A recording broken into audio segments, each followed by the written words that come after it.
I am yours, I am yours, I am yours. Send me, Lord, I am yours. Welcome to the Gospel Center Pro-Life Podcast. We got a real treat for you guys in this episode as me and Viki do an interview with the mom that chose life, Jamie Korzynski. And I believe her testimony is going to be powerful and it's going to be a blessing to you guys, so stay tuned. Send me, Lord. I felt your passion, I've touched your heart. Use me, Lord, use me, Lord. All right, well, welcome to the Gospel Center Pro-Life Podcast. This is Daniel here, and I have Viki also here with us. And then we have a special guest, Jamie Korzynski.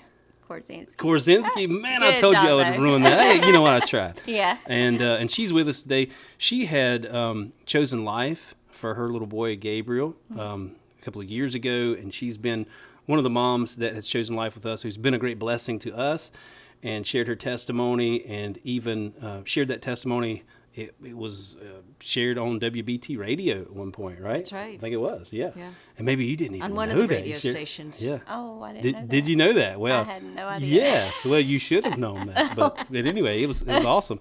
And there was several other ladies, I believe Izzy shared her testimony.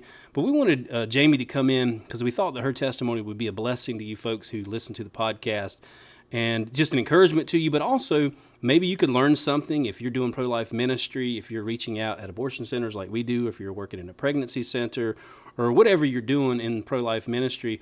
We feel like, the testimony from a mom who chose life would be a blessing to you and help you glean some wisdom and kind of see from that perspective. And so, Jamie, welcome. I'm glad you're here with us. Thank you. I'm glad I'm here too. Yeah. And so, yeah, like I said, before we started, this will be really conversational, just kind of us just sort of talking through your story. That's what I want to hear. I actually haven't heard sort of the whole story of how we met you and how, that choice for life sort of impacted your life and, of course, the life of your son and your family. So I want to hear that personally, and I think, again, others would like to hear that. Yeah. So without sort of getting into the whole backstory of your life, we met you. When did we meet you? It was a little over 4 years ago. Gabriel will be 4 on the 18th of this month. So. Okay, so about 4 years ago we met you, Yeah. and for the sake of those who are listening, where did we meet you at first time? At the abortion clinic Okay. on Latrobe. Yeah. Right here on Charlotte. Latrobe. Yeah, Right, yeah. Right. And we're actually on Latrobe right now, and we're just 150 yards or so away from that abortion clinic, which is sort of ironic that that's where we first met you, and then here you are sharing your testimony. So sort of, if you can, sort of rewind your mind back to maybe the months, weeks, or maybe just a couple of days before we initially met you at the abortion center. What was going on in your life, if you don't mind me asking? I was separated from my other boys. Well, it's Gabriel's dad, father, I guess, and he was on drugs very bad. Yeah. Very, very bad. And I mean, it was to a point to where, he was doing things to hurt my kids. And, not only was I having to deal with him, my mom, she was going through chemo for skin cancer. And it's just, I was working at a place, I just got a job, and they had told me that if I had him before a certain time, I wasn't going to be able to keep my job because I had to be there a year in order to get maternity leave. And it's just, everything was just piled up on me. Having to deal with their father, I really don't like saying that word because he's not been there at all. Yeah. So, having to deal with him just by itself was enough. He was breaking into my home. He was, very abusive. I mean, he just, he had put his hands on me. My placenta abrupted while I was pregnant with Gabriel because I was basically thrown to the floor. Wow. So, which the doctor who ended up actually delivering Gabriel used to come up here. I don't know if she still does. Dr. Collins. Yeah, Oh, Inga we know- Collins. right, Yeah. right, That's- yeah. It's a small world. Yeah. So she helped, the whole abruption thing, clear it up and everything else. But yeah. Yeah. So, I mean, it's safe to say there was a bunch of stuff going on. bunch. Yeah, sort of like a storm. Totally overwhelmed then. Very. Your whole life was kind of crashing in on you at that point. It Yeah. really Yeah. was. It was just, I wouldn't wish what was going on anybody. Yeah. Anybody. Yeah. So it is. And you were kind of all alone because your husband was not in the picture. Your mom is obviously very sick, and you felt the great responsibility towards what was going on with her. Right. And you Yeah. find yourself pregnant. Mm-hmm. Yeah. And I didn't know what I was going to do with, I've already got 2 kids. How am I going to provide for another kid because I'm not getting any child support? I mean, I was from her father, but Yeah. not much at all. Yeah. So, I think some folks can benefit, folks who are listening to our podcast can sort of benefit from this story in this sense, is just at least just the first couple of minutes that you shared, is that, a woman that comes to an abortion clinic is, I mean, there are certainly some that are just sort of, hard-hearted, and they're just built, wrapped up in selfishness, and they're just going to come and do what they want to do. Kind of birth control in many Right, in yeah, those they don't want to cases look they don't sometimes. want to look bad in a bathing suit, and so Yeah. But not every woman, and I couldn't say majority or not majority, but either way, we have to understand that there are folks that come in very dire situations to an abortion clinic. Doesn't justify, what they're planning to do, but it certainly should make us sort of stop and think, how are we going to reach this person? Because it felt impossible to you, right? It You did. absolutely felt, I cannot do this. it did. I mean, I'm completely always have been against abortion. That's Yeah. something I've always been against. And coming up here, it just, it tore me up. And Yeah. I mean, I was sitting in the parking lot just crying. Yeah. I hated Yeah. the What fact were you that I was thinking on there. that whole drive? Because you had a long drive. Yeah. So you're driving alone, right? You were all alone. I You're was by driving myself. to the abortion center for an hour and a half or something. And what's going through your head as you're... I know I cried probably just about the whole ride here. Disappointment, I guess, and I was overwhelmed with everything. Yeah. It just was almost like nothing. It's just, I was just kind of zoned out the whole ride because Yeah. I didn't know, like, I'm doing something I'm completely against, and Is it, when you say disappointment, you mean like disappointment in yourself, or just kind of... in myself, because I just, not only that, I'm letting my parents down. I felt like I was letting everybody down just by, coming up here. Because again, I'm not against, I am just so against that in general. Yeah, And against abortion, you mean? Yeah. Yeah. And are your parents, were they Christians? Are they Christians? Did they know about? they knew. Okay, they knew. They knew, and they were kind of for me doing that because they knew my situation. Right. So, they weren't too happy that, I had chose not to just because of the situation I was in, and they knew how hard it was going to be on me. Yeah. But, I had to, whenever I came back, I, talked to them about everything, and everything was better in the end. So, Yeah, Right. God's good, and Yeah. and how He can sort of change hearts and sort of turn situations around. And of course, we'll get to that in your life and how the Lord did that. But when you arrive, so there's a lot of anxiety going on. There's a lot of disappointment in yourself, a lot of tears, and all of that. When you arrived to the abortion center, what was the scene like? Even if you may not even have paid attention, you may have just been so teary-eyed and so overwhelmed that you didn't even pay attention. But what was the scene like, if you know what I mean, when you came to the abortion center? Do you remember? I remember a little bit.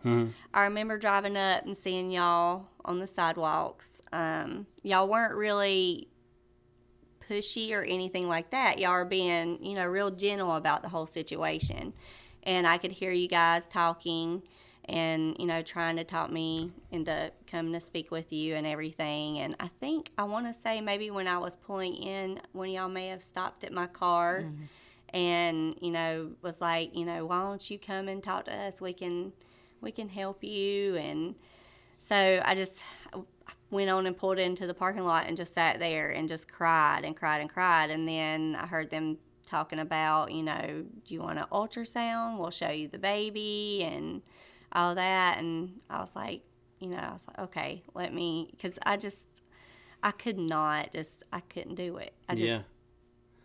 So somebody offered it, was Viki there that day? Okay, Viki, so Viki and Sherry. Sherry, yeah. So Sherry was the nurse. Yeah. So they were so somebody stopped and talked with you while you're on your way in, and you were like, you went on in, but you still sat in the parking lot and sort of was processing maybe the whole thing. And then was there anything in particular? It was just the offer of the ultrasound that made you sort of, okay, I'll just go give this a chance. Is that how it kind of worked? Or It was really probably everything. I was hearing them speak and the things they were saying over the intercom, and then just knowing my beliefs and everything. Yeah. You know, it all just kind of brought it all together, and I kind of just was like, okay, I can't do this. So Were we speaking on the microphone? And You were could on the hear- microphone. So we were on the microphone and you could hear us. And you were on the microphone. And back then, I don't remember seeing the other people. the ProChoice people? Yeah, I don't they really. might not have been out there yet back then. 4 years ago, not so much. Yeah, At least not on the much side. I don't remember seeing them. Yeah. Okay. What were some of the things, if you remember, you may not remember, that you heard on the microphone that and maybe sort of kind of added to that whole, you know, decision to rethink this thing and to come out? You remember? I remember them saying that, you know, they can help me, obviously, give me options, choices, to help me be able to do what I can, I guess, so that I can be able to have my baby and, you know, be able to live my life without needing all this worry. Yeah. You know, and I mean, they did. Yeah. And So at that point, so you're in the parking lot, you're hearing people talk and offer the free ultrasound. Did you know it pulling back out of the parking lot, or you just walked from the parking lot to the RV? Because eventually you went on the mobile ultrasound unit, right? did I pull out and like You know, that's pull doesn't over on the matter, side of but- the road and talk Yeah, to that y'all I don't again? remember. I remember you getting out of the car crying and me hugging you. Yeah, I think I may have pulled out and Okay. then And parked parked over. behind. Yeah. Yeah. and Right. I only went- asked yeah. because I sort of think it's cool sometimes when somebody walks right out of the parking lot and comes out to the ultrasound unit instead of Which going in does- there, and it's like, you know, yeah. it does happen. But So you never actually even walked in. I the never even abortion walked in. center. You sat in Yeah. your- Do you remember us talking about God? Yes. At all? Do Yes. you remember anything specific, or just that? Because that must have, as you as a Christian, hearing that reminder has to have had an impact. It did. On you at that time. It did. I mean, I don't remember exactly what y'all said, but I do remember because, you know, my beliefs are the same as your beliefs. I Right. don't believe in abortion. I believe it's against what God wants you to do. I feel like he gave you this baby for a reason. Yeah. You know, I've always said that. I said that, you know, to my friends. I've had a friend recently. I said Yeah. the same thing to her. And changed her heart. She turned and chose life. So you're kind of paying it forward. What happened with you? Yeah. So it's just, you know, just them bringing up, you know, verses and God and all that over the microphone kind of just brought it all back out Yeah. to me. And I was just like, I can't You do know, it. this is such an important point, I think, because I would say most of the women that come to an abortion center, at least here in the South, say that they know the Lord. But and that's always, you know, it's like, you know the Lord, but you're here. And yet you understand that. You understand you can love the Lord and be so focused on the struggle that you lose sight of God for at least for that moments of panic. And so how would you deal with someone like you that comes and knows God, but you're feeling this desperation. What are the things that you now, having gone through this, what are the sorts of things that you would have wanted or you would want to say to them? I don't know. I guess, you have all these options. You don't have to go the way that the devil's pushing you to go. If you can't take care of a baby, there's people out there that would love to have your baby, or, they give you all these resources so that, you can find a way to be able to do everything on your own. And then I would bring them into my situation and tell them, how my life ended up being. And, hopefully that would change their mind because, Yeah. Yeah, the Lord has done certainly a lot in your life, just the little bits that I've heard even from Viki. And then you shared your testimony before a couple thousand people or more with Love Life several weeks ago. And that was really a powerful testimony. Yeah. So you eventually came out of the abortion center and ended up going on board the mobile ultrasound unit. Share sort of the you may not remember, certainly I don't think you probably would remember all the details, but what was that experience like going on the mobile ultrasound unit and just ultimately seeing your baby? If you don't mind, just share a little bit of that experience. Well, of course I went on there and they gave me the ultrasound. I could see him, on the screen. How far along were you at that time? I think I was probably about 6 weeks. Okay, yeah, so you're something pretty like early, that. Maybe 5 or 6 weeks. You saw a beating heart? Yeah. We seen the heartbeat and everything. So even though I was, only 5 or 6 weeks, I still, heard his heart, seen his heart, everything. They printed off a bunch of pictures. I still have those pictures. Oh, wow. And gave them to me. Yeah. And do you remember the first time? This may be a weird question. I don't know. But the first time you saw his heart beating, do you remember sort of the impact of that? It broke my heart in a way, knowing what I was about to do. And, once I seen that heartbeat, I knew. I was like, I'm doing the right thing by not going through with it. Yeah. That was the turning point then for you, really, was seeing that beating heart. Yeah. Yeah.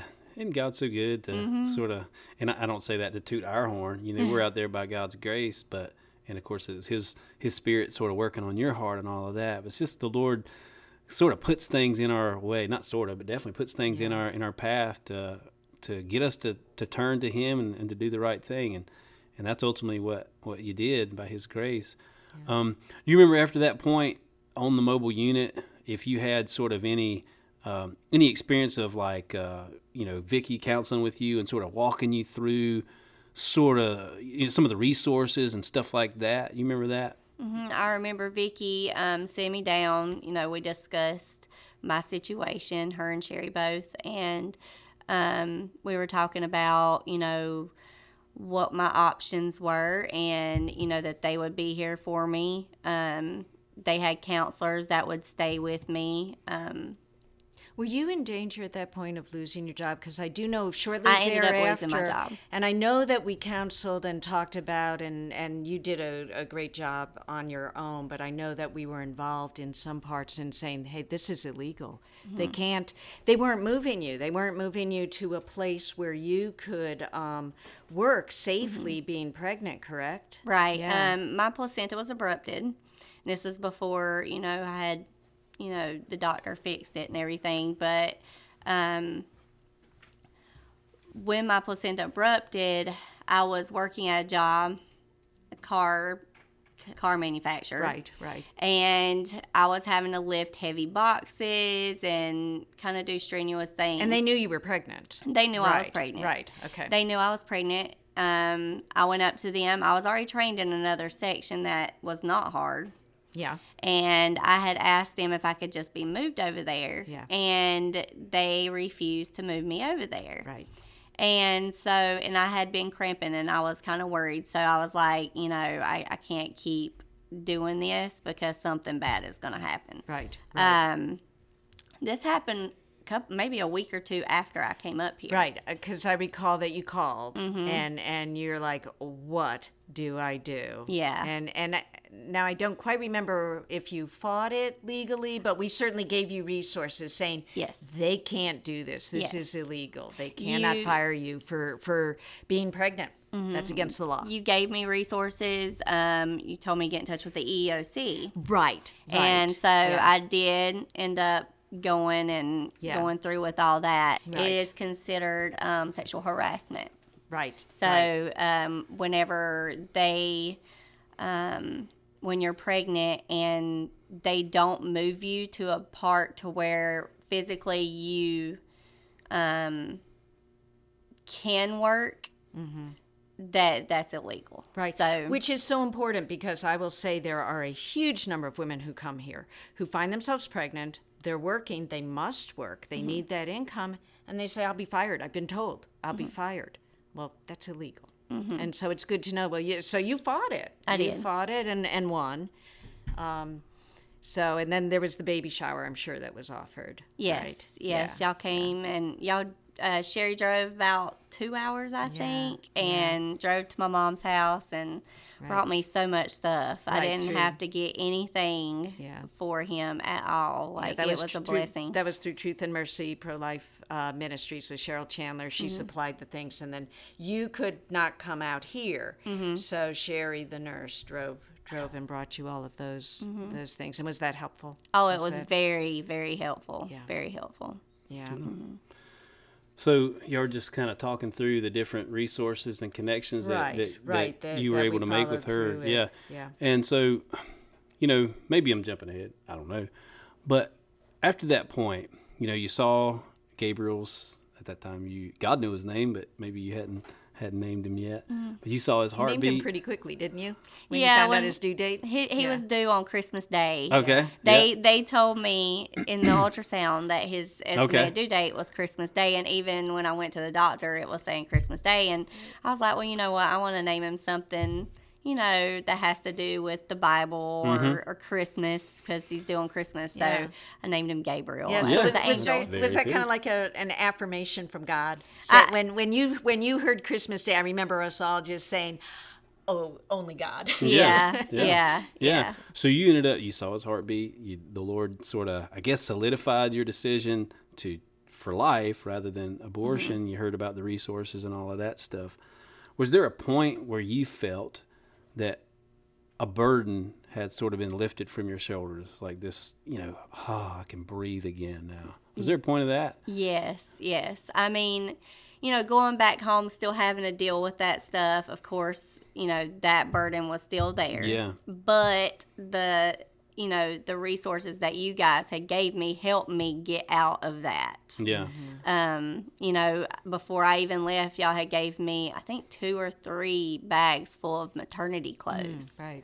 And Because your youngest was then 5, something like that. So, he was they're 18 months apart. oh, that's all. Yeah, Oh, okay. they're only 18 months apart, so he Yeah. was still young too. And you had Okay. I think y'all gave me some like gender neutral clothes too, so to help out, with that. But y'all helped me so much, and I ended up being able to.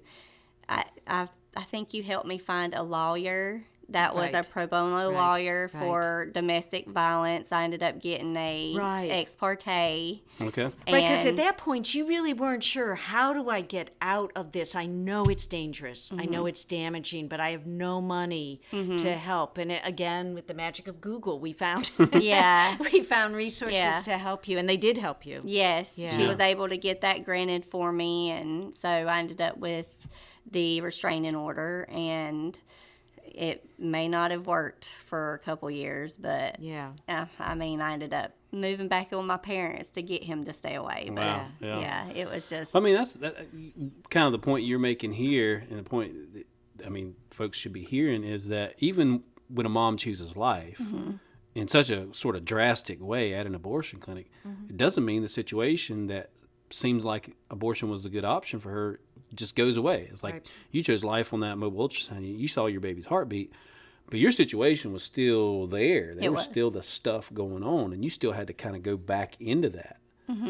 were there some things said by either Viki or the nurse or even the Lord in your heart that helped you, that helped comfort you and helped you, fight that battle back at home? Just knowing the resources that you guys gave me, and knowing that I had people there to help me and help guide me in the direction that I needed to go to be able to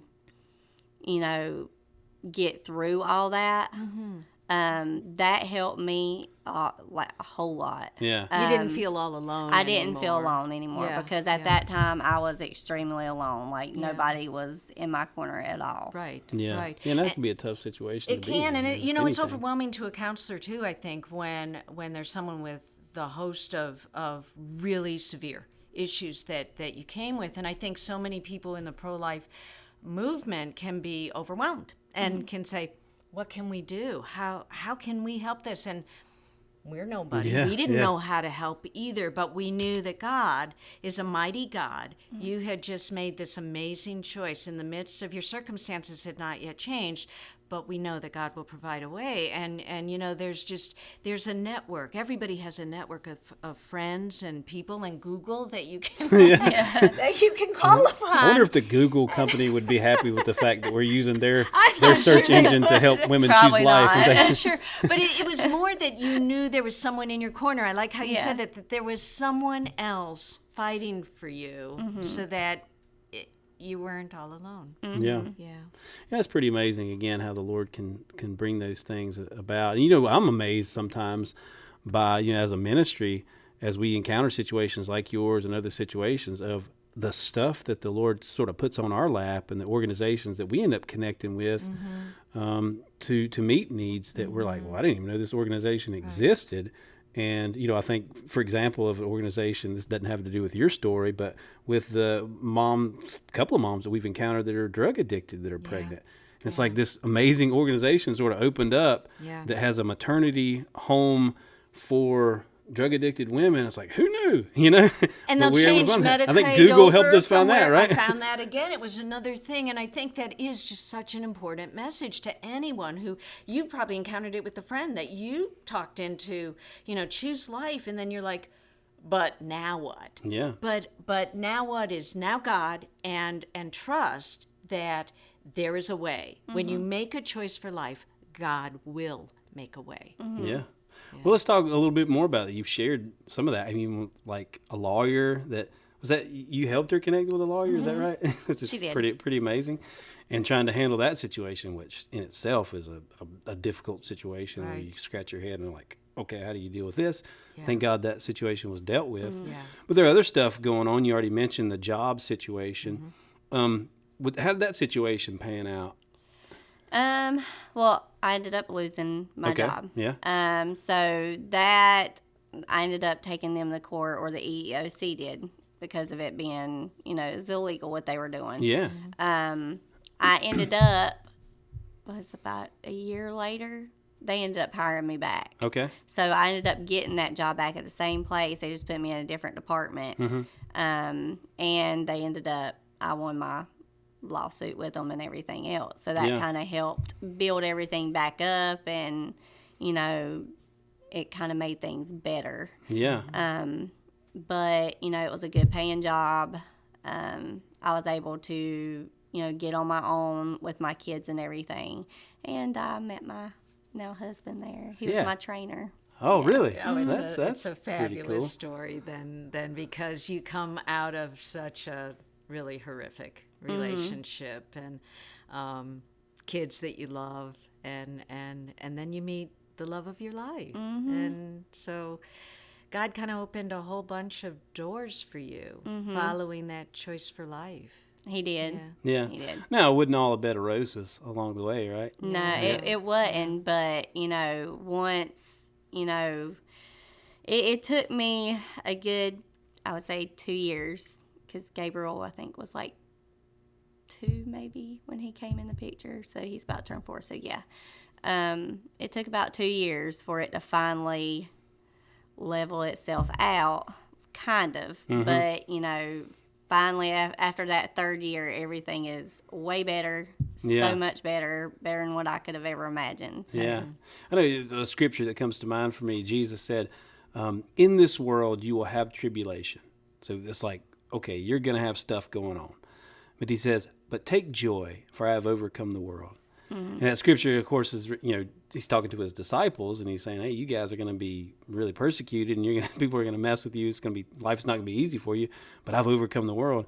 And that certainly can apply to us, can apply to your situation. It's like, you're going to have tribulation. There's going to be stuff in a fallen world that happens, but take joy, I have overcome the world. And really clinging to him, clinging to the promises of God, is what helps us in him to overcome the world. Can you talk a little bit about how sort of, maybe I could be making an assumption, I don't know, but your walk with the Lord had sort of been set in a better direction since you had chosen life. Can you talk a little bit about that? No, I did start going back to church more. Okay. At that point, because I wasn't going to church as much. Yeah. I was just overwhelmed with that job I had. It was just, I was working all the time. But so I started going back to church and everything, and it was like as soon as I started going back to church and, started making all the better decisions, that's when everything started coming together. So, I feel like by me bringing that back into my life, things got better for me. Yeah. Was there a change from, I was just talking with someone today about that there can be a belief in God, but that can be different from following God and submitting a life to God. And was that something that you can relate to? Yes. Yeah. Yeah. And I mean, I don't want to get into like before all this, like before the kids and everything else, but I had a bad point in my time in my life way before them. And, it was dark. A lot of people can't get out of that. Yeah. Like with drug addictions, Yeah. you kind of got to, fight through it all and, pray. I had to move away to get away from the things I was being around, and I joined the Army and got away from it. Yeah. And so it just, you kind of got to, and when I was in basic, I read the Bible every single night. That was the one thing we could have. We could have our Bibles. And I would read, I started at Genesis, and I read, I can't remember, I think I stopped at Matthew. But I read every single day in my bunk while I was in basic training and AIT, and I feel like that's what got me through that. And I feel like, and I was the smallest person. So I feel like by me, my faith with God and all that has got me through so much. Yeah. So much. Not just my past relationship with the kids, and it's just been from my whole life. Yeah. Right. Yeah, so the Lord's been there even when you showed up at an abortion clinic, like the Lord was there. Sounds like the Lord is everywhere. That's right. Yeah. And it In sounds the like deepest, darkest places, there is Corrie ten Boom that said there is no pit that you can dig that God is not deeper still. Yeah. Isn't that that He's there in our deepest, darkest place, and we do need to make the choice to reach out to Him. And I think that's kind of what happened when you walked out of that abortion clinic. And you said, okay, I'm going to trust you now. Yes. I'm not just going to believe in you. I'm going to trust. Nothing's changed. Nothing had changed. You were crying in the car. Nothing had changed, but you walked out of there and trusted that God was going to make a way, and He did. Yeah. He definitely did. Yeah. Now, I don't want to put you on the spot with this question. You can say, I don't want to answer that question if you want to. Because, I don't want people to have a bad view of your parents or anything like that. Because there's a lot going on in their lives. There's a lot going on in your life. But when you made that choice for life, how difficult was it to sort of break that news to your parents and say, hey, you know what? I'm keeping this baby, and I'm going to trust God, and I'm going to move forward with this thing. Was that a hard thing for them to swallow? And I mean, they were a little disappointed at first. My parents, they're Christians. They didn't believe in it either, but they just were seeing my situation and, what I was about to have to deal with. And they knew who I was dealing with as well. So they didn't want to see me any deeper into that situation than I already was. Yeah. But when I got home, I am the type of person, though, that I don't let really anybody like that tell me, I have to do this. I've never been like that. I just went home and I was like, I couldn't do it. So Yeah. I'll figure out what I can do. You can be disappointed in me. I don't care. Yeah, So yeah. that's just something that I had to, I've been like that. But Yeah. Sort of hard-headed in a good way. yeah, in a good way, yeah. But now they see this wonderful, adorable little boy that I know the rest of your children adore. I'm sure the grandparents adore too. Yeah. And the Carl Yes. has completely embraced He being has. a father to all of your children. Yes, he don't have any of his own. So he has took all three of my kids in like they're his. And it's just, the first day the boys met him, they literally ran up to him and was like, Daddy! And Yeah. I thought he was going to run away and never come back. I thought he was never going to speak to me again, but he just picked them up, and just from that point on, it was just, he was Daddy to them. Yeah. Yeah. The first day he met him. That's Yeah, cool. it That's is. cool. So your parents' heart changed in that matter. They sort of came around to the fact that, okay, she's going to do this, and they embraced that idea, and they loved their little grandson, and I'm sure they give him candy and ice cream and all that. Oh, yes, and then drop him off back at home. Yeah, that's right. Fill him up with sugar and drop him off to run around the house. Yeah. Yeah. So you can really talk about how situations change. Yes. And to make a decision when you're in the worst spot you've ever been, that is a life or death decision, is maybe not a great time to be making that decision. Right. Because things changed. And in your case, they changed really dramatically from where you were Yes. 3 years ago. Yeah. Yes, You know, definitely. one of the words I like in these sort of scenarios is sort of that word. Is it a word, or maybe it's two words? Full circle. It's come full circle. Might be a Is dash it- in there. Maybe a dash. Hyphenated words are one word, by the way. But yeah, full circle. And when knowing some of your story and knowing you from your relationship with Viki and everything, seeing you sort of come full circle in the sense that you've actually come to this abortion clinic and shared your testimony of how you chose life. And even beyond that, before that, you helped a friend of yours that you worked with, I believe, somebody you worked with, who was thinking abortion. You helped them to choose life, and you even brought them here to have a baby shower that we did here in the office, which was really a blessing to us, and hopefully it was a blessing to her.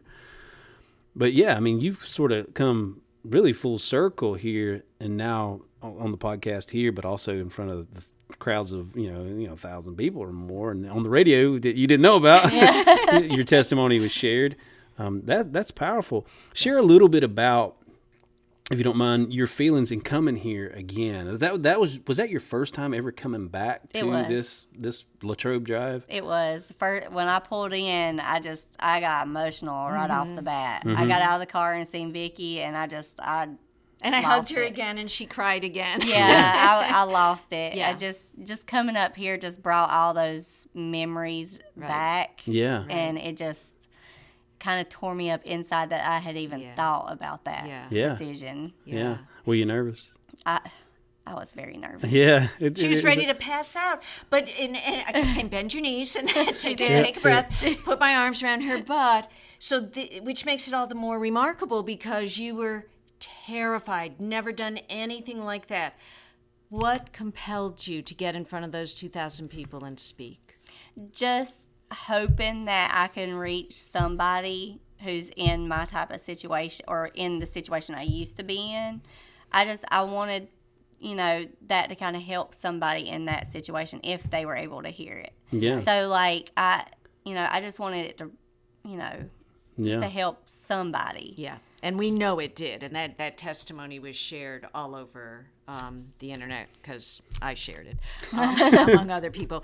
But you also, as we're leaving the speech, which was just so moving and wonderful, you saw pro-choice people in their vest and saying pro-choice, and what happened with them? What went in your heart as you're looking at them who are actively trying to prevent us from giving the information that allowed and helped you to make a choice for that precious life? Well, Viki said it was okay. Okay. Because I walked up to them and, told them, a little bit of my story, and told them that if they had been there the day that I came, my son may not be here. And they were like, well, that was your choice. And I was like, yes, that was my choice. Well, what about, my baby's choice? Yeah. And they turned their backs on me. They completely just shut me off.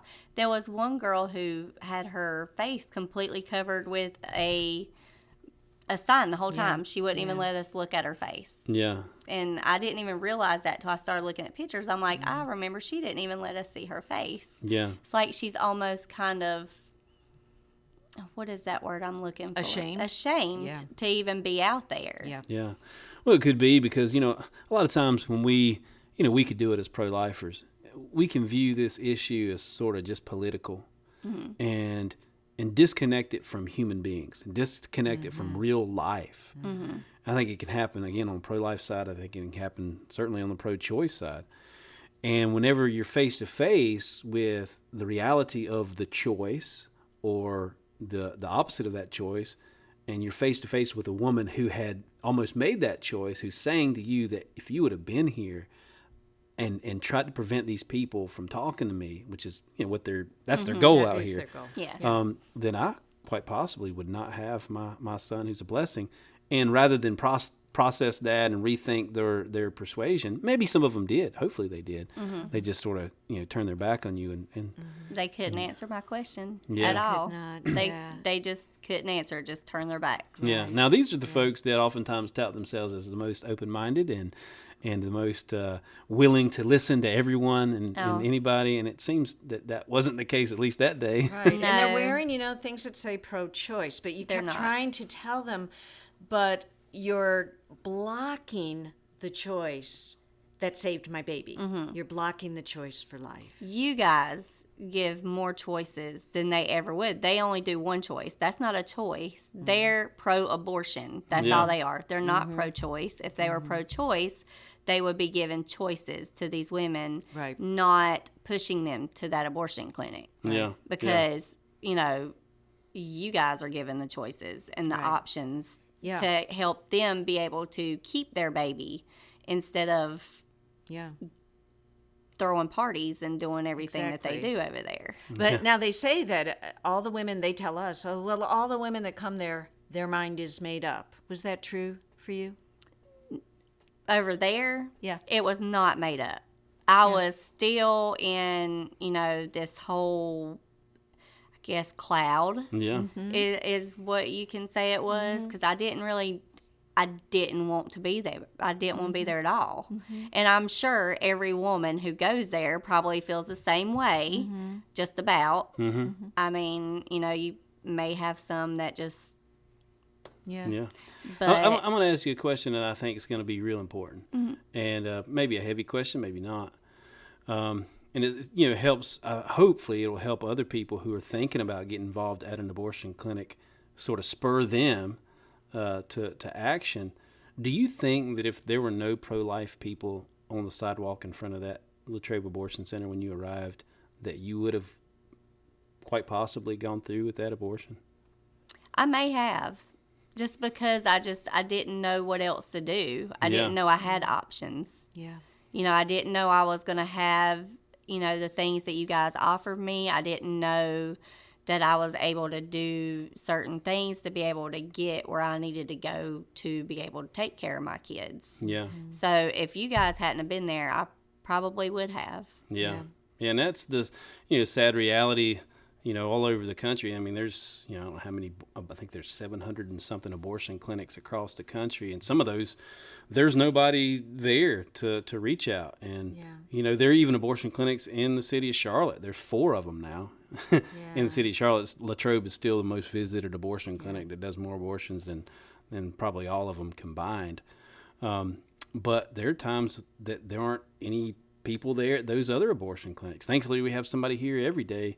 But that's sort of one of our goals for next year is to have folks out here at the abortion clinics, every abortion clinic, every day that they're open, that they're doing abortions. I think it should be a goal for every church, and personally, to have a pro-life ministry that reaches out at their abortion clinic and can be a voice for those babies and a voice to the women that show up. Because, this is not just about saving babies. This is about proclaiming the gospel, and it's about rescuing women who are going in and rescuing families who are destroyed by abortion. Abortion is such a ravenous thing. It just destroys lives. It destroys families. It destroys hearts. Yeah. And, it's our job as those who are called to love our neighbor as ourselves to do what we can to help stop abortion and help persuade people to choose life. Yeah. Yeah, there was a woman just today as I pulled up and I was leaving our office and walking to the abortion center. There was a woman, another one of our counselors had stopped and spoken to who chose life, who told us she was praying that God would just put someone in her path. Because she, like you, she did not want to do it. Not deep in her heart, but she was desperate. They're desperate.